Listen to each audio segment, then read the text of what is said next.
Ο Θεός ο Άγιος, ο εν Αγίης αναπαυόμενος, ο Τρισαγίο φωνή υπό τον Σεραφείμ ανυμνούμενος και υπό τον Χερουβίμ δοξολογούμενος και υπό πάσης επουρανίου δυνάμεως προσκυνούμενος, ο εκ του μη όντως εις το είναι παραγαγών τα σύμπαντα, ο κτίσας των άνθρωπων κατ' εικόνα συν και ομοίωσιν και παντή σου χαρίσματι κατακοσμήσας,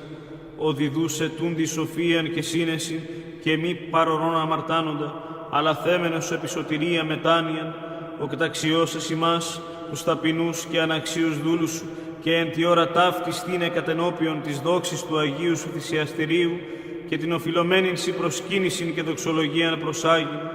Αυτός, δέσποτα, πρόσδεξε και εξ στόματος ημών των αμαρτωλών των τρισάγιων ύμνων και επίσκεψε ημάς εν τη Χριστότητή σου. Συγχώρησον ημίν πάμπλη μέλημα εκούσιόντε και ακούσιον, αγίασον ημών τας ψυχάς και τα σώματα, και δώσει μην ενωσιότητη λατρεύεινση πάσα στα ημέρας της ζωής ημών,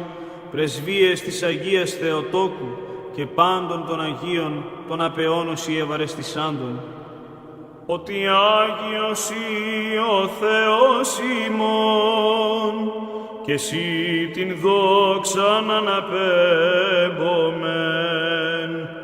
το Πατρί και το Υιό και το Αγίο Πνεύματι,